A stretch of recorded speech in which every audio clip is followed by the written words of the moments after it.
আসসালামু আলাইকুম সবাইকে। পরিমিতি অংশের খুবই গুরুত্বপূর্ণ একটি সৃজনশীল নিয়ে হাজির হয়েছি। এই সৃজনশীলটি তোমাদেরকে বিস্তারিত আলোচনা করা হবে, ভিডিওটি শেষ পর্যন্ত দেখবা। দেখো, এখানে একটি আয়তক্ষেত্র দেওয়া আছে এম এন এস টি এবং হচ্ছে পি কিউ আর একটি ত্রিভুজ দেওয়া আছে। এখান থেকে আমাদের এই অঙ্কগুলো সাজাইছে। এই অঙ্কগুলো আমরা কিভাবে সহজেই সমাধান করতে পারি এবং কোন কোন সূত্রগুলো অ্যাপ্লাই করতে হবে সেই সূত্রগুলো নিয়ে আলোচনা করা হবে, বিস্তারিত আলোচনা করা হবে। ভিডিওটি শেষ পর্যন্ত দেখো। দেখো এখানে কি বলেছে, ও এস এর দৈর্ঘ্য নির্ণয় করো। এখানে ও এস বোঝাচ্ছে আমাদের এখান থেকে এই পর্যন্ত এটা। তাহলে আমাদের এই যে এম এন এস টি একটি আয়তক্ষেত্র দিয়েছে, এই এম এন এস টি আয়তক্ষেত্র আমাদের কি করতে হবে, কর্ণ বের করতে হবে। ঠিক আছে, কর্ণ বের করলে তার অর্ধেক করে দিলেই হয়ে যাবে এই অঙ্কটা, তাই না? তাহলে দেখি কি লিখব, লিখব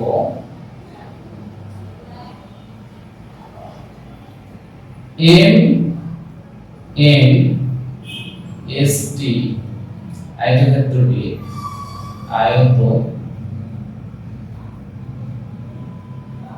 ক্ষেত্রটির কর্ণ সমান সমান কি হবে, আমাদের কর্ণ হবে √, দৈর্ঘ্যের উপর স্কয়ার প্লাস প্রস্থের উপর। এখানে দৈর্ঘ্য কি এম এন আছে, এম এন এর উপর স্কয়ার প্লাস প্রস্থ কোনটা এন এস এর উপর স্কয়ার। তাহলে সমান সমান আমরা এখানে কত পাচ্ছি, এখানে 10 এর উপর স্কয়ার, যেহেতু আমার এম এন মান দেওয়া আছে কত 10 সেন্টিমিটার, এটা লিখলাম। আর সাথে সাথে আমাদের এখানে হচ্ছে এন এস এর মান কত দেওয়া আছে, এখানে দেওয়া আছে 9 সেন্টিমিটার এর উপর স্কয়ার। তাহলে এখানে কত আসছে, আমরা এখানে 100 প্লাস 81 মানে হচ্ছে 2 বার 181। এটা ক্যালকুলেটর দিয়ে ক্যালকুলেশন করি, এই যে ক্যালকুলেটর আমরা যদি 2 বার কত 181 এখানে মান আসে সমান সমান 13.45 সেন্টিমিটার। তাহলে আমাদের এই কর্ণ হচ্ছে এটা এম এস হতো, অর্থাৎ আমরা ও এস ইকুয়াল টু তাহলে লিখব হাফ এম এস, মানে হচ্ছে এখান থেকে পর্যন্ত এম এস, আমরা এখান থেকে ও এস টা বার করব।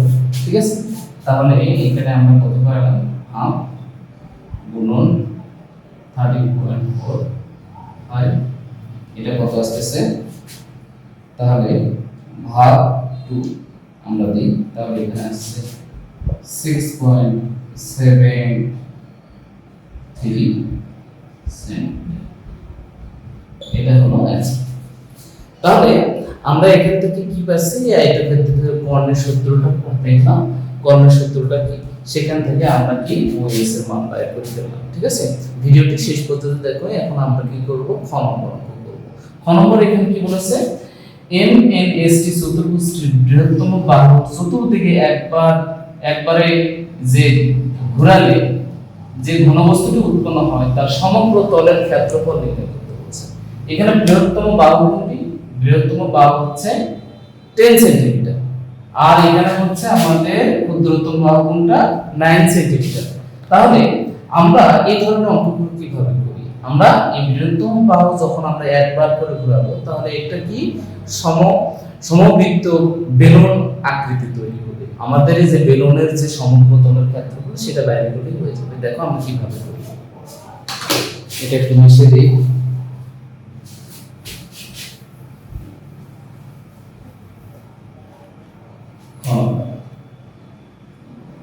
তাহলে আমরা কি লিখবো, এম এন এস টি চতুর্ভুজের বৃহত্তম বাহু একবার ঘোরালে সমবৃত্তীয় বেলুন তৈরি হবে, এই কথাটা লিখবো। এম এন এস টি চতুর্ভুজ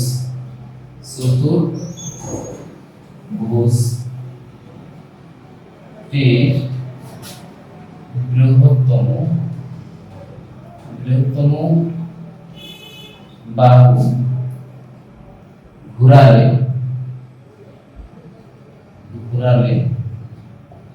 সম বৃত্তীয় সমবৃত্তীয় বেলন তৈরি হবে, বেলন তৈরি হবে যার উচ্চতা কি হবে 10 সেন্টিমিটার এবং ব্যাসার্ধ কি হবে 9 সেন্টিমিটার। যার উচ্চতা is equal to 10 সেন্টিমিটার এবং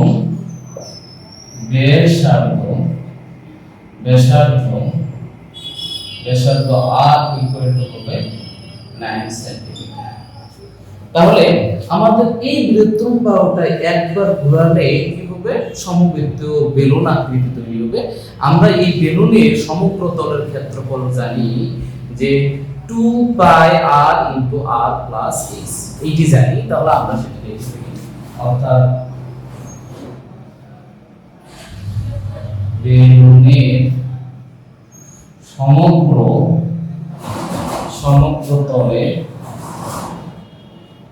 তলের ক্ষেত্রফল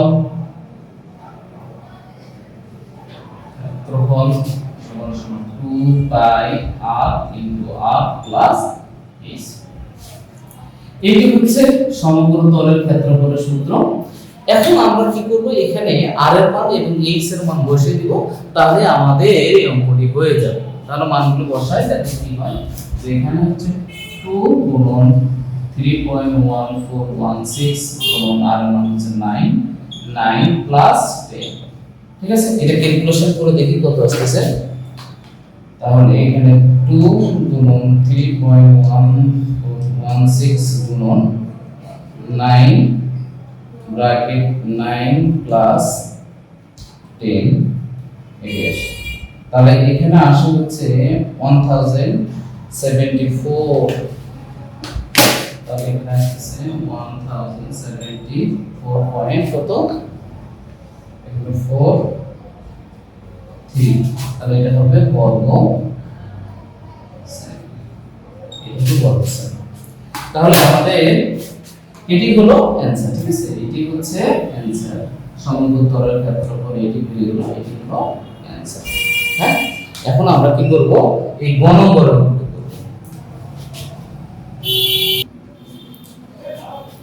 এখানে দেখো PQR এর ক্ষেত্রফলের কোন বৃত্তের ক্ষেত্রফলের সমান হলে বৃত্তের পরিধি নির্ণয় করতে হবে। বৃত্তের পরিধি সমান সমান আমরা কি জানি 2 পাই r, এবং বৃত্তের ক্ষেত্রফল আমরা কি জানি পাই r স্কয়ার। এই সূত্র দুটি দরকার। এবং আমরা এই PQR এই যে আমাদের চিত্রে এটি আছে, এটি দেখো এখানে দুইটি টান দিয়েছি, মানে হচ্ছে এই দুটো বাহু সমান, এর মানে হচ্ছে এটি সমদ্বিবাহু ত্রিভুজ। এই দুটি বাহু কি সমান আর এটি ভূমি। তাহলে সমদ্বিবাহু ত্রিভুজের ক্ষেত্রফল সম্পর্কে আমরা কি জানি?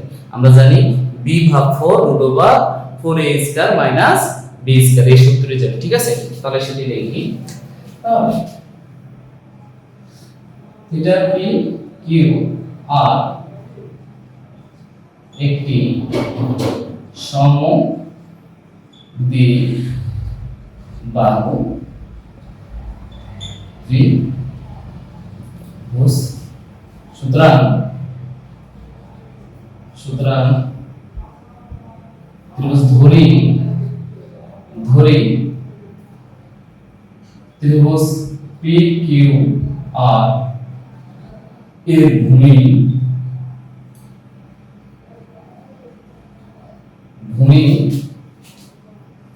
B equal to 8 সেন্টিমিটার এবং সমান সমান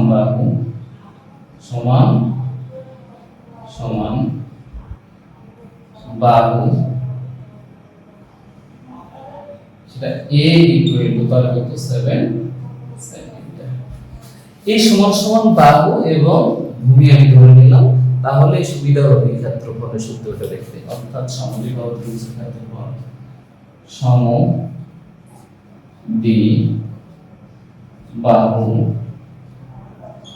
ত্রিভুজের ক্ষেত্রফল সমান সমান কত, b ভাগ 4 √4 4 a square minus b square. এটি হচ্ছে সমদ্বিবাহু ত্রিভুজের ক্ষেত্রফল। এখান থেকে আমরা মানগুলো বের করব। তাহলে সমান সমান b মানে হচ্ছে কত, a নিচে হচ্ছে 4 রুট ওভার 4 গুণন কত 7 এর উপর স্কয়ার মাইনাস 8 এর উপর স্কয়ার। ঠিক আছে, তাহলে 8 এটা যদি কাটাকাটি করি এখানে আছে 2 আসবে, তাহলে 2 রুট ওভার এখানে আছে 7 7 49 আর এখানে 88 64। তাহলে আমরা একটু ক্যালকুলেশন করে দেখি। তাহলে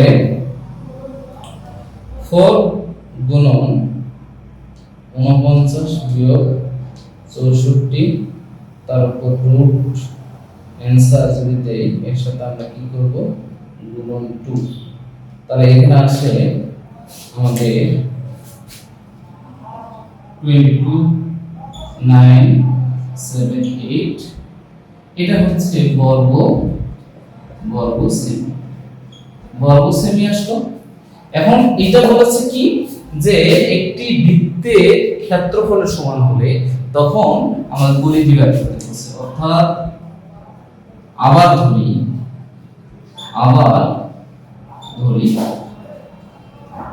বৃত্তের ব্যাসার্ধ সমান সমান কত আর সেমি। যদি এটা হয় তাহলে পরিধি কত হবে, অর্থাৎ পরিধি হবে